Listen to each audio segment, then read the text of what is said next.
Let's go ahead and get started tonight.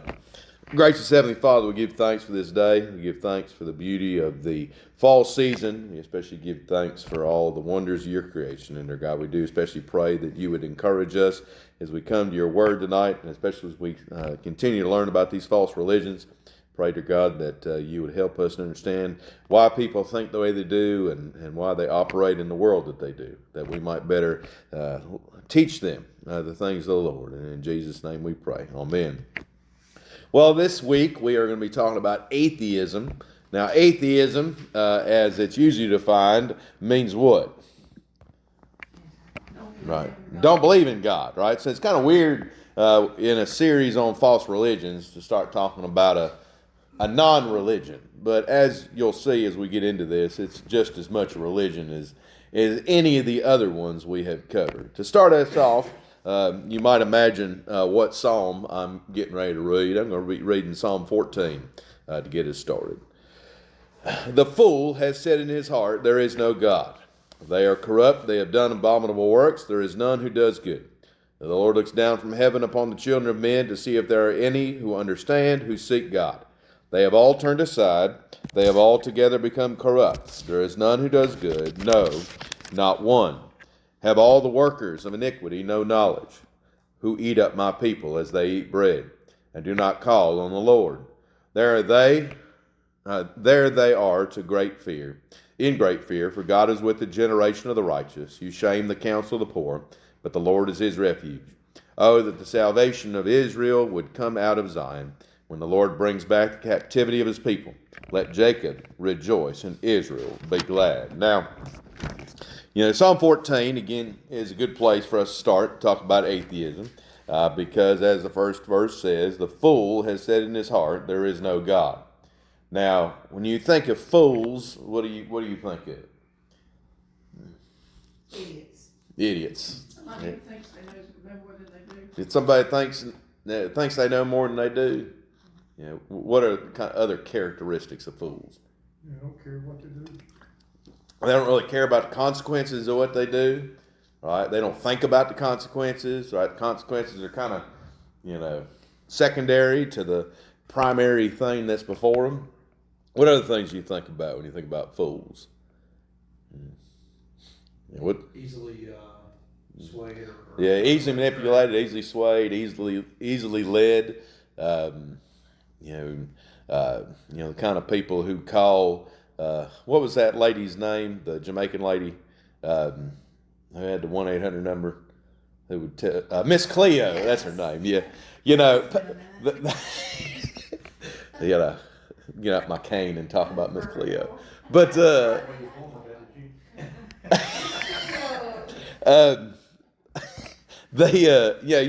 think about the kind of people who would call somebody like that, and really take to heart what the poor Indian man on the other end of the line had to say about the future, right? That's foolishness, right? And why do people act like fools? Like, where does that come from? They ain't got no raisin. They ain't got no raisin. I mean, that's part of it. Inherited, right? Sometimes when you get a car that was made on a Monday morning or on a Friday afternoon, right, you call them a lemon, right? Sometimes people are just lemons, right? They just don't seem to have any sense, right? And a lot of times it comes because they've never been held accountable for anything, right? They've never had to face consequences for their poor decisions, right? So they never actually learn what a consequence is, right? They're just enabled to continue bad behavior over and over again, right? That's the kind of foolishness that we think about often, right? So when we come to think about, what's that? I said some of them are really intelligent people. Oh yeah, no, but they're just like, I can guarantee you some of the most gullible people on the planet Earth are people with PhDs from Harvard and Yale and things like that, right? There's a sense in which, and that's one of the things we're going to get into tonight, right? When you think about atheists in America in 2025, what kind of class of people do you think about? It's the smart. Right, the smart people, right? The people who and one of the things that we'll talk about is that a lot of the new atheists, right? Those are the kind of people we think about, right? The people who go on Bill Maher's show or go on like CNN or MSNBC or Fox or whatever, right? And argue against the existence of God, right? They write these 1,000-page books and they try to get into these super deep arguments about the nature of consciousness and all of that kind of stuff, right? Now, so you think about that, right? So we think about fools on one hand, right? We think about, people who ain't got no raisin, right? Who don't show a whole lot of intelligence. And then we think about atheists, right? We think about people who are on the other end of the spectrum, so to speak, right? Who, again, went to the best schools, have all the fancy degrees on the wall, and, see or act as if there is no deity. Now, what is it about people who are on the other end of the spectrum, on the high end, if you will, that leads them to believe that there is no God? Well, a lot of them think they could do it on their own. Right, and think that everything they have is of their own making, right? That they've created themselves in a sense, right? That they didn't need God's help to get where they are in life, so to speak, right? I've shared this story in a sermon before, but John D. Rockefeller, when he died, was the richest man who's ever lived, and to this day, if you took how much John D. Rockefeller was worth when he died and put it in $25, he'd be close to a trillionaire, right? He'd be even richer than, Jeff Bezos and Elon Musk and stuff, right? And, when Rockefeller was nearing death, Time Magazine did a interview with him. And, so he died in the early 1920s, right?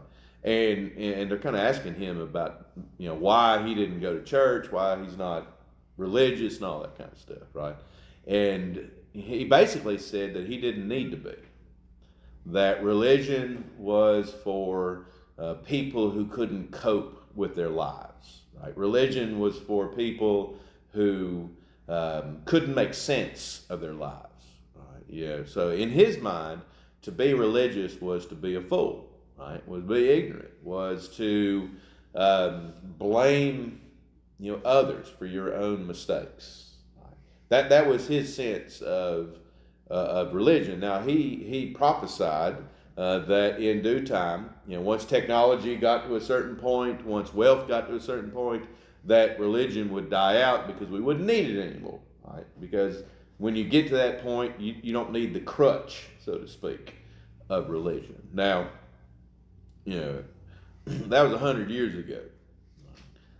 And we've certainly moved forward in technology since 1920. Has anything really happened to religion in the past 100 years? And again, that's a broad spectrum thing, not just Christianity, right? Has anything really happened to religion? No. Well, I was gonna say it's grown in a sense of like Yeah. beliefs or people like Right.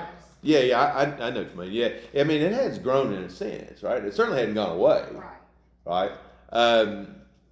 And so you think about that. One of the things that when atheism first kind of started becoming a popular thing, you go back to the 18th century is kind of really when it starts to flower, and a lot of that comes out of the Scottish Enlightenment. It comes out of the scientific revolution of the 17th into the 18th century, where man is starting to be able to control nature in a way that he never has before.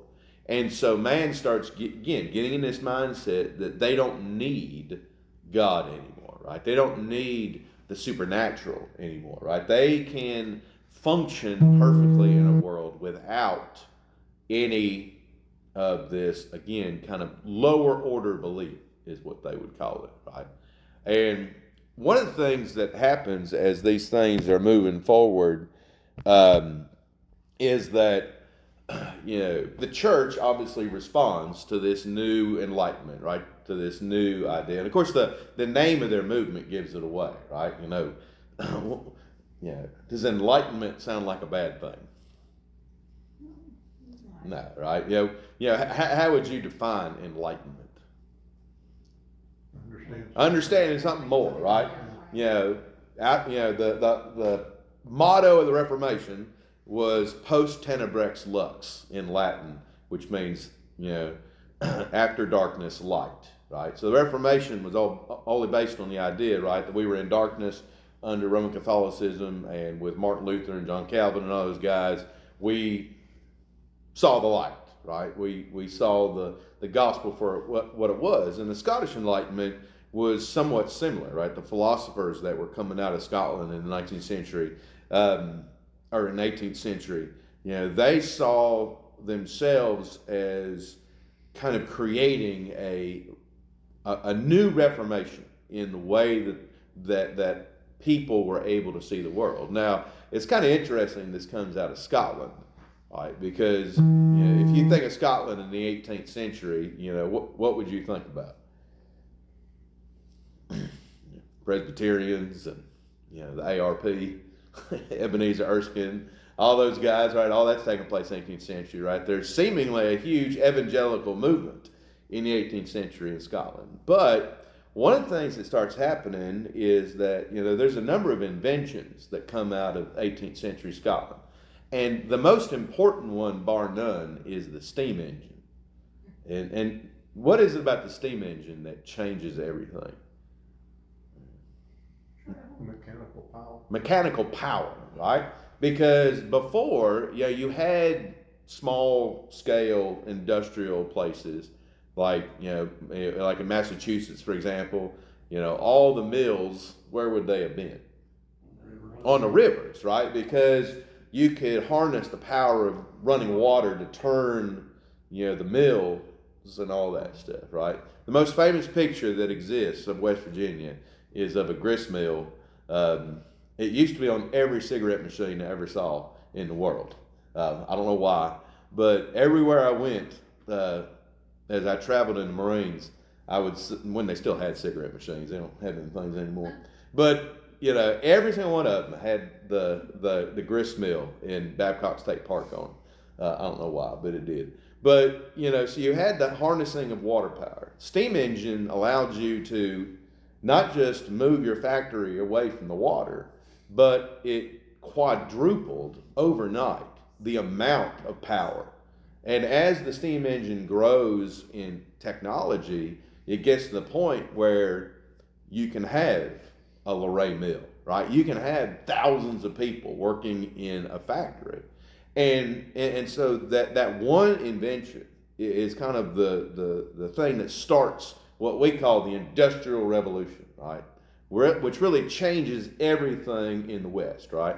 Now, the reason why the Scottish Enlightenment happens in Scotland is because the steam engine was invented there. And there's a whole sense in Edinburgh, in Glasgow, in St. Andrews, they become the headquarters of intellectual discovery in Europe in the 18th century, right? There's a great book called How Scotland Saved the World. And it's all about these kind of things, how Scotland was kind of unique of all the nations in Europe for these things. And so you have this movement come out of Scotland, and guess where the first country that it goes to, who it sees most of its ideas adopted? Where would be the most natural place for it to jump from Scotland, you think? Right, into England, right? And then from England, where would it have gone? The United States, right? One of the most famous founding fathers was a fellow by the name of Thomas Paine. Right? Everybody know that name, Thomas Paine? Common Sense, right? Was his thing. Well, Common Sense is a book that basically is one of the first major bestsellers that is openly atheistic, positing that man does not need God to learn. Man doesn't need God to find knowledge. Man doesn't need God to find common sense, right? Because when we think of the word common sense, what do you think of? Not to touch a stove when it's hot. Right, not to touch a stove when it's hot, right? Yeah, that's common sense, right? Things that would, the philosophers would call self-evident, right? Things do not need an explanation, right? So Thomas Paine, for instance, would argue in a book called The Age of Reason, which I list on the sheet there, that one of the problems with a belief in God is that it's not self-evident. It's something that you have to get from the Bible. Right? It's not something that you can just learn from common sense. It's something you have to be taught. Has he ever looked at the sky? Well, yeah, I mean, I was going to say, Psalm 19 kind of explicitly says, right, the opposite. However, you probably won't be shocked to find out that Thomas Paine deals with Psalm 19 in that book. And again, he would say that is what we would call today retconning, right? When I use the term retcon, what do I mean? If somebody's going to retcon something, what does that mean? Or is that something that's not self-evident? Common sense. That's not common sense, right? Retcon is that you do something and then you come up with a backstory that is wholly made up for how you got to that point, right? To kind of justify yourself, right? Have you ever had somebody do that? Find themselves in a situation. That's foolish. That's right? Because what's one of the problems with making up a backstory? It's easily falsifiable, right? So what Thomas Paine would say, for instance, about Psalm 19 is that it's retconning. It is the writers of the Bible taking what is self-evident and kind of co-opting it for a God figure, right? One of the common arguments that's going to come out of Thomas Paine, Bertrand Russell, a lot of the early atheists, is that, again, you don't need God to know things, right? Everything you've got in between your ears is sufficient to know how the world works. It's sufficient to know morality, right? It's sufficient to know, anything that you want to name right now. Your brain is sufficient for these things, right? Now, you think about that, right? And I mean, we'd all, at least I think, in this room, consider ourselves to be intelligent. I don't think any of us would self-identify as a fool. And you think about the power within your ears, right?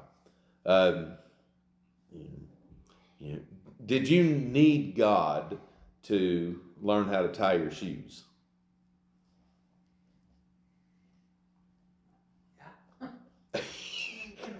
The ability comes from God. So I mean, Right.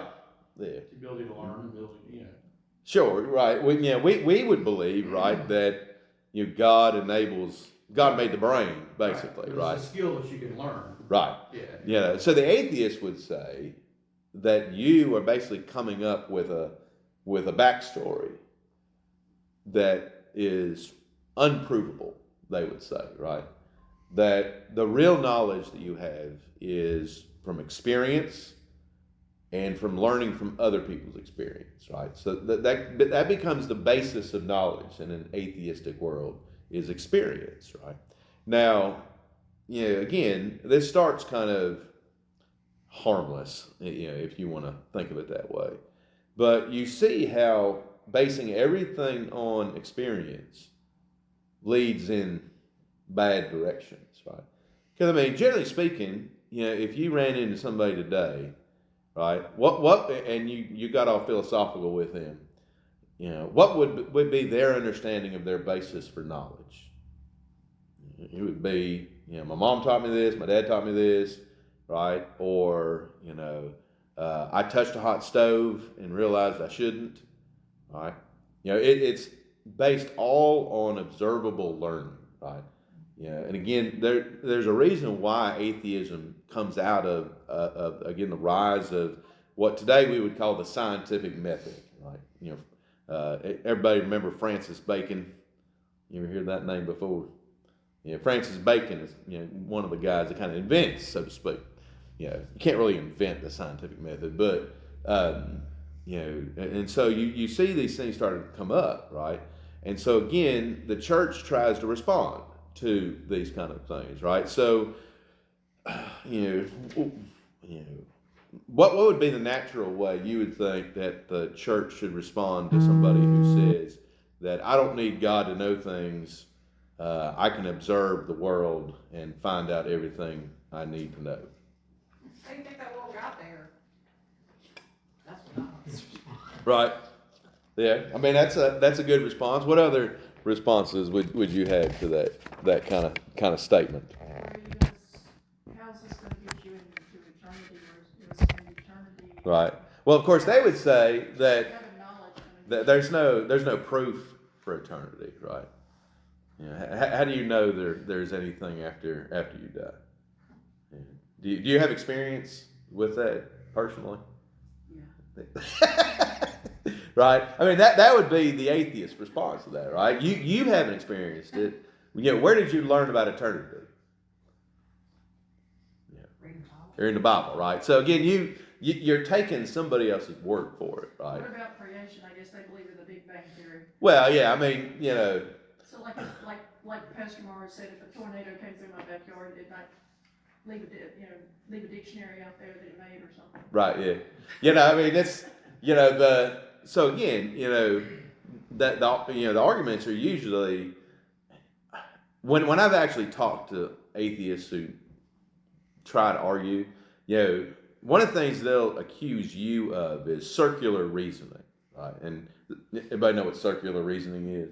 But you find them in the same place, right? They're just dismissive reasoning. Right. But they have the same problem, right?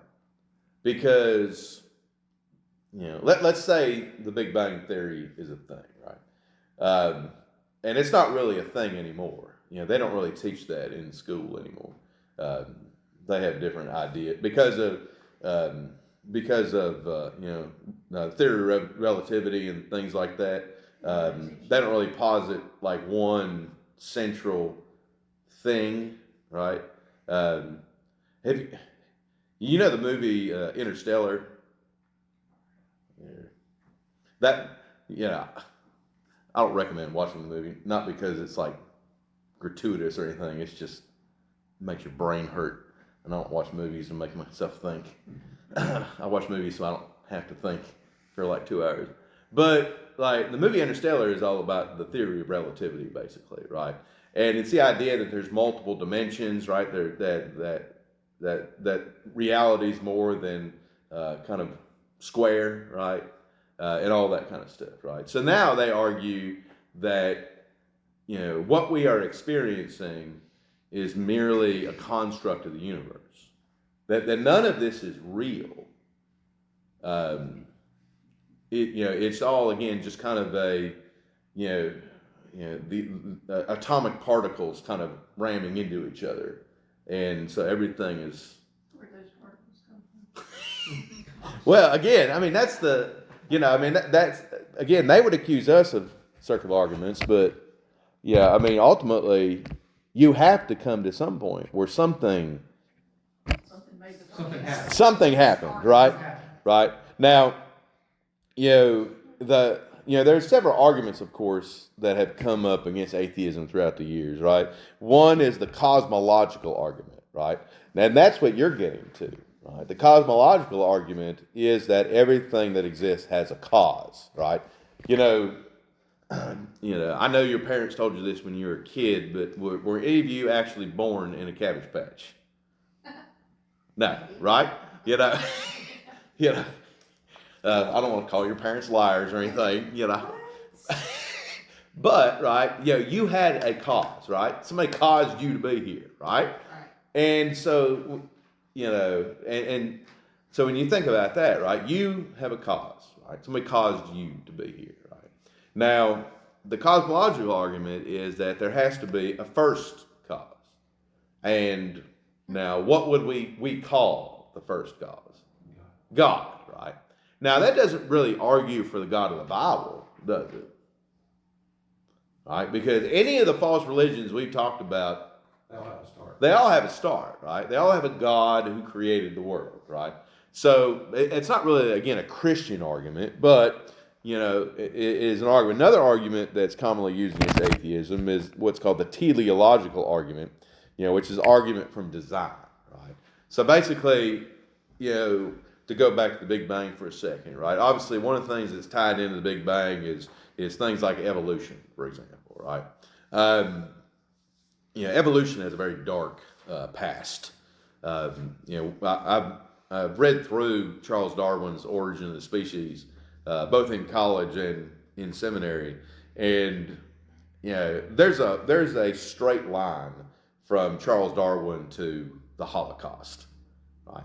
Because one of the things, what's kind of the popular idea of what Darwin teaches, or what evolution teaches, for that matter? Animals That just evolve. started from one atom. Right, started from one atom, and through various processes, heat, light, energy, that one atom became, two atoms became a fish, and one of the fish ended up on the shore and developed lungs, and that fish which developed lungs, eventually led to primates, and out of primates come humans, right? Well, Darwin, one of the things Darwin actually argues for in that book is that not all human beings are created equal. And again, you don't need to be a rocket scientist to figure out which set of human beings happen to be the best. One writing the book. One writing the book, right? Basically, white Anglo-Saxon Protestants are the top of the heap, right? And so, what he argues in the book is that, that there's multiple racial, steps, so to speak, right? And the reason, and of course, who do you think's on the bottom of the racial hierarchy? The Jews. Well, Minorities and yeah, blacks are the bottom, right? Now, one of the things that he argues is that as you move up the thing, you get progressively more and more white, right? So, you got blacks, you got Native Americans, I must be pretty high. right? You got Asians, right? And then obviously, eventually Europeans, right? Well, you take that kind of mindset, right? And then when you get into the late 1800s, early 1900s, right? You start broadening out that idea, right? And that's when, everybody's always hated the Jews, right? They've always been kind of convenient scapegoats for everything. I was going to say most of them are white. Well, not really. Well, again, according to Darwin and everything, according to Darwin, that is true. But again, as these things move on, right? Now, did Darwin, for example, believe in God? No, not really. Not in the way that we would. He was still what we would call a deist, right? Now, most of our founding fathers, were deists of some kind, right? And there's various kinds of deism, right? Thomas Jefferson, famously really was an atheist. He kind of put on a show because he needed to. But if you read his actual letters and stuff, he's just not interested in such things. One of the most interesting things I've ever seen, has anybody ever been to Monticello? Yeah, in the museum at Monticello in the museum, they have one of his Bibles, right? A Jefferson Bible, right? And is everybody familiar with what the Jefferson Bible looks like? a lot of parts. Yes. He basically literally took scissors and cut out all of the supernatural things that happened. He cut out the whole Old Testament. So already down to just 29 books. He takes everything in the Bible which smacks of supernaturalism and cuts it out, right? So basically what you're left with is about half of the red words and parts of the letters of Paul and the book of Acts and stuff, right? Basically anything that is a human moral tale is okay for him, right? He thinks there's still use for the morality of the Bible. Now, it's not uncommon, and some atheists will agree to this, that the reason why Christianity for example, teaches that you should not kill. Right? It has nothing to do with God. Right? And to go back to Thomas Paine for a second, because why shouldn't you kill people? It's common sense. It's not good, right? We don't need the Bible to tell us not to kill people. However, go back to Darwin for a second. That doesn't take very long from Darwin till you start getting to something called eugenics. Right? Everybody familiar with what eugenics is? Euthanasia. Yeah, spare your race, right? Configuration. Yeah, I mean eugenics. The early, and the socialist movement within the early 20th century was very heavy in eugenics, right? And part of the idea of eugenics is really not that complicated, right? It's how do you create a new dog species?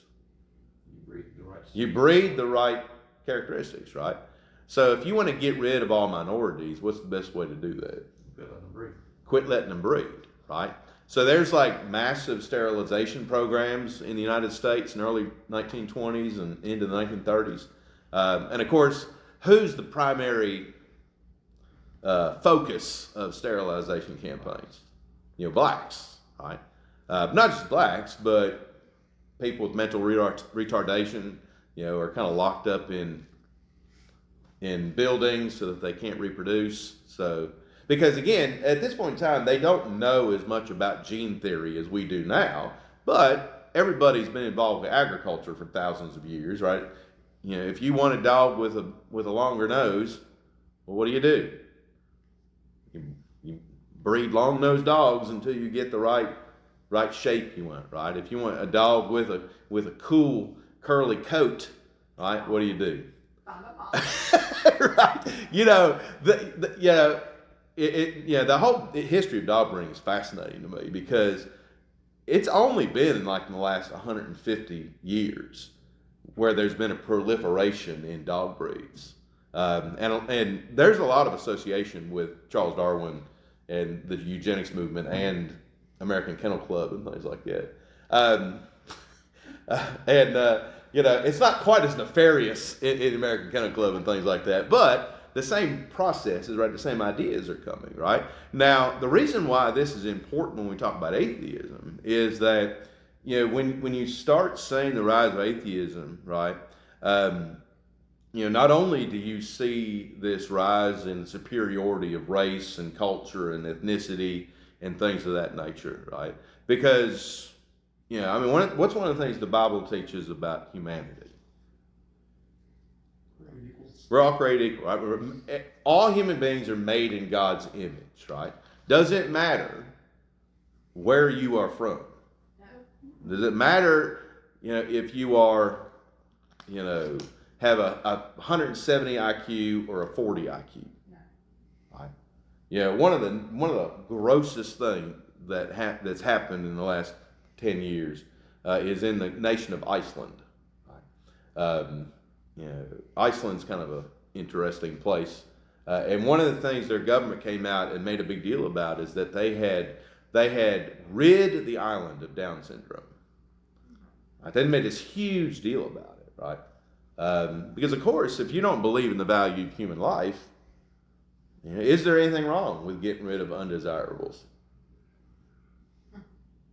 I mean, there is, but that's what they believe, right? So, if you believe that human beings should be cleansing themselves, right, getting rid of impurities, just as you would with a dog breed, just as you would with steel, Get rid of the whole race. right? If you get rid of the whole race, right, those genes can't get passed down anymore, right? So what they've done in Iceland, for example, is they've aborted every single child who shows signs of Downs, right? Because, they do the amniocentesis and that kind of stuff, and if they show the markers, then, they would, abort the baby. And so it doesn't take real long. Is it required this, so they have to have it? Yeah, I mean, I don't know if there's like a black letter law that says that, but oftentimes you don't need laws, do you? Cultural intimidation is a far more powerful, seducer than just passing laws, right? Yeah, I mean, yeah, you get into 1930s Germany. I just for the race realism committee I'm on presented, I've had to read some white supremacy books here recently, and one of the ones I just got done reading is called "Positive Christianity in the Third Reich," which was written in the 1930s to basically marry National Socialism with Christianity. And it's like a 400-page book. I mean, this guy gets really down deep. I mean, I got done reading it and I felt like I needed to burn the clothes I was wearing. But you know, as I'm reading it, you know, he is building up things that had already existed within German culture and within the German mind, right? You know, very few people had to be convinced that the Jews needed to be liquidated, right? You know, that was not something that they had to work real hard, right? You know, and you know, they were just the first ones to have the gumption to go out and do it, right? I mean, how does a culture go from where it was to, you know, the final solution? Well, I mean, is that something that? Well, I mean, you know, I mean, you look at our own nation, and is it a big surprise that people would do something like it? No, because what have we done since 1973, or at least legally since 1973? Yeah, I mean, you know, how many Jews were killed between 1933 and 1945? Yeah. Give or take, you know, 6, 7, 8 million Jews, right? How many babies have we killed in the United States since 1973? 100 million, probably. You know, I mean, I used to know that number pretty good, but you know, it used to be like 75, 80 million or something. But yeah, and you know, how do we get to that point? Yeah, I mean, the Bible has an answer for that, but you know, how do we get to that point where people don't think anything of? It's a social norm. Right, social norm, right? Yeah. sanctity of life. Mm-hmm. Well, again, when human beings are disposable, right, and that whole mindset comes directly out of atheism, right? Because again, at the ground foundation of atheism is a denial of the image of God, right? Because when you think about that, right, if there is no God, what makes you special? Right? If there's no God, right? If there's no image of God in you, right? What makes you as an individual special? Well, classes, right? Like, would it not boil down to them looking at social classes? Well, yeah. I mean, that's yeah. I mean, that's one of the things that you see, right? When as atheism rises, right? You see a rise in what today we would call nationalism, right? Because people no longer identify with, you know, kind of religious things, right? And of course, I mean, there's plenty of religious wars going on, but, right, you know, there's a big difference between the Lutherans and the Calvinists and the Catholics fighting in Germany in 1640 versus the Germans fighting the Russians and slaughtering each other by the millions, you know, both in 1917 and in 1943. When you take out the sense of God, right, there's nothing unique about you. You're just an animal, right? And now, one of the weird things about the culture we live in nowadays, right? You know, in some parts of the United States, who receives more attention? Animals or human beings? Yeah. As somebody who's flown way too much in the past couple of years, what are all over airplanes now? Dogs. Yeah. What don't you? Not even like you just walk into a store and people have dogs. Oh yeah. Because they call them their emotional support. Yeah. person. But what's the first thing somebody like that would complain about on an airplane? Kid. Yeah. A baby, a kid, you know. And yeah, I mean, there's all kinds of things going on there, but at the foundation is that sense of what's more important. A kid or a dog? It, well, today now, yeah, the dog, right? You know, in Oregon last year, there were more adoptions of pets than there were children born, which, on one hand, doesn't seem like that's that big of a deal, like that big of a number. I mean, people adopt dogs all the time, right? But you think about again what that signifies. Yeah. I mean, because what's one of the things about a dog that's better than a kid? They don't talk back. They don't talk back. Right. Do they really get in the way of your lifestyle? When you go on vacation, they do, but other than that. Well, that's why they have. That's why they have. They take them on the plane, I don't care. Yeah, but I mean that's why they got puppy paw Boarding. boarding. Also kind of temporary. That's the thing, right? You have a kid. How long are you gonna have that kid, barring something tragic? At least 8 For life, right? Ideally, who's gonna die first? You are, right? But I love Miss Lucy to death, and I'm gonna have to take like a month vacation when she passes. But Lucy's 13 years old, right? That's not really that long period of time, is it? So it's disposable, right? And all that kind of stuff. Again, that goes all the way back again to this idea of Psalm 14, right? The fool has said in his heart, there is no God, right? Because at the foundation of atheism, right? The word atheism is anti-God, right? There is no God, right? That sense, right? And the ultimate problem, of course, as you noted earlier, is that what does that mean that they're not afraid of? Yeah. Eternity, right? If there's no sense of the eternal, right, then the temporary becomes the most important, right? Because if this is all you get, right, you can't waste your prime years chasing kids around, right? One of the weird nickname things that has become popular the last 15, 20 years is dinks. Anybody heard that term before? Dinks. D-I-N-K. When I say it, I'm sure you probably heard it before. Double income, no kids. And it's the largest growing group of people in the United States, right? And what's the benefit of being a dink? I think it's kind of ironic that that's the name for it, but because if I called you a dink, what would you do? You'd probably punch me in the face, right? But what's the advantage of being a dink?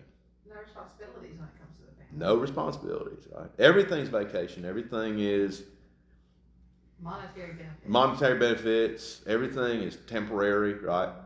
Because what's one of the things people like that don't think about outside of eternity?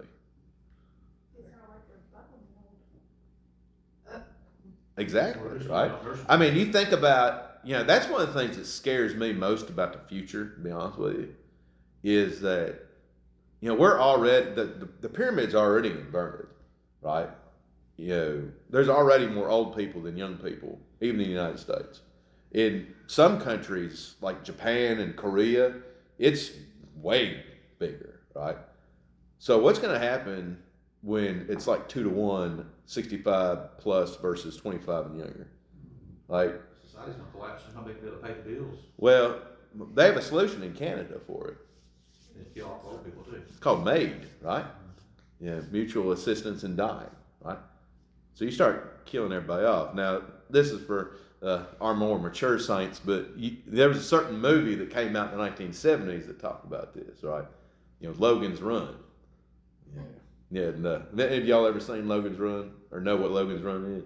I've heard of it. Yeah, Charlton Heston movie came out in the early 70s, and basically when you turned 40 years old, you basically went off to die, right? Yeah. Cabbage Patch hadn't come around yet. So again, you think about the nature of this, right? Atheism starts with the rise of technology, rise of the freedom, right? We're no longer tied to the land, no longer tied to kind of land power, right? Mankind starts developing these new things that frees them from work, right? Did you have time to be an atheist when you had to work 20 hours a day? I mean, there's a sense in which, right, you don't have time for that, right? But, right, the more you get off the farm, the more you get off the land, the more you get out of the factory, the more that every job is a service job, right? Do you get any sense of your need to rely on anything or anyone? Again, there's a radical change in how humanity views its responsibility to one another, even to itself, right? Because, if you party for 40 years and you die when you're 45, so what, right? I mean, there's no consequences to it, right? You just die early. You just don't get to experience as much, right? Yeah. But of course, what do we believe? Again, go back to what you said. What do we believe about that? That's foolishness, right? Because, what eventually you're gonna have to deal with? The judgment, right? You're gonna have to deal with the fact that this God that you claimed and didn't believe existed very much does, and you're gonna have to pay the piper, as they say, right? Now, selfish, like these. extremely selfish, right? Everything in American culture today is selfish. True. I mean, that's I mean, it's kind of hard to say that, but it's real. It's true, right? I mean, you drive around, right? What's every business catering to? Like Instant gratification, instant satisfaction, right?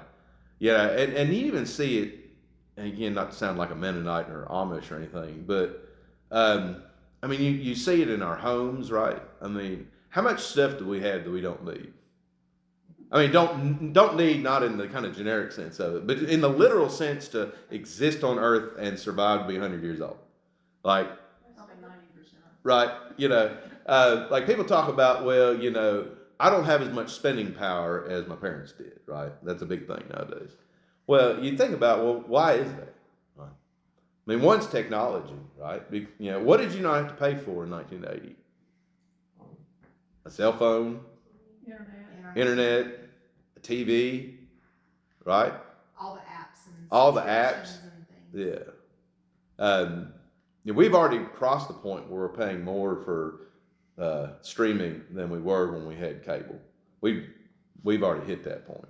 And I'm sure that's true for most everybody, right? Even the most expensive DirecTV package we had was like $115 a month or something like that, right? But now to watch the same amount of games I used to be able to watch on Fox Sports Pittsburgh, right? How many apps do I have to watch the Pirates, the Penguins, Pittsburgh Panthers, right? Each one of them has their own thing. Now, am I going to deny myself and, no, right? But again, that's the kind of world we live in, right? But again, all of it's born out, again, of atheism, right? Again, of this cultural understanding that all that really matters is 5 minutes from now, because one, they're right on this, right? You're not guaranteed tomorrow, right? So the old saying carpe diem, right? What does that mean? Seize the day. Seize the day, right? And what's that represent? Live for today because tomorrow you die, right? And so you better take advantage of right now. Right? Now, is that a very wise thing? No, right? Because now again, Christianity teaches that, right? Seize the day, right? For tomorrow you might die, right? That's a different sense, though. Exactly, it's with a totally different understanding, right? It's a selfish sense. Right, totally different thing, right? That's one of the things about atheism is that a lot of times it apes what you would call Christian values, right? It inverts them, right? And that's the nature, of course, of atheism, right? The old saying is that can someone actually be an atheist? Is that even really actually a thing? No. Because one of the things we believe is what is everybody made in? The image of God, right? So what does Paul say in Romans 1 that they do with that image? Right? They suppress the truth of unrighteousness. Right? You know, what's one of the other things we think about when we think of modern society in 2025? You know, that is prevalent all over the place. You know, that kind of highlights the nature of the culture we live in. Yeah. Selfishness and Right. Yeah. Well, what's the answer for every problem you have? Mentally, physically, everything. well, somebody else will get it for you. Government or somebody else. Well, popping, Oh yeah. you know, pills. Right. That's the solution to everything nowadays. Right. If you're overweight, what's the solution to that? You got medicine. Medicine. Right. You know, if you don't want to get older, what can you do? Plastic surgery. Plastic surgery. Right. Yeah. There's again. You know, all these scientific solutions to the natural problems of being human, right? And of course, what's the problem with scientific solutions? Right, they're false gods, right? They, because one of the things that I never makes sense to me, right? Is plastic surgery has never made any sense to me, right? Because you take somebody, for instance, like Helen Mirren, right? Who has aged gracefully, so to speak, right? And then you take somebody who is of a similar age in Hollywood and who's had massive amounts of work done, right? Right. And what do they look like? He doesn't look like Kenny Rogers. No, right? They don't look like themselves, right? It's very obvious, right? But what are they chasing? Their youth, right? Whereas the Bible tells us, what are we supposed to do in the presence of the hoary-headed? Rise, right? Because there's beauty to age, right? Because, when we think about, that's right. That's right. And, right, and of course, Adam, Tim, right, signs of Mr. Ronnie here, he has perfect head of hair, I guess we need to use your genes to, but again, you think about the nature of that, right? And it's all again in this desire to run from God, right? To run from the consequences of reality, run from the consequences of the end of days, right? Because it's, as Solomon will say in Ecclesiastes, right? What do we call that? Yeah, starts with a B. Vanity, right? And and I'm gonna close on this, but at the heart of it, what is vanity? Yeah, It's looking inward still. It's concerned wholly with the things that aren't real, right? I don't care how many drugs I take, right? I'm still gonna be Ben Glasser, right? I'm never going to change who I am as a human being. I might, get surgery and get hair, right? I might get like calf implants or something, right? But would that change anything about me? No, right? Right? Yeah. I was going to pull up my pants, show my calves, but that's probably not a good idea. But so again, the sense of the nature of atheism is again this running from reality, right? The running from the existence of God. And the simple matter, as Psalm 14 says, you can't do that, right? Because again, we believe that there's going to be consequences to these things, and we'll close on that. But any closing thoughts?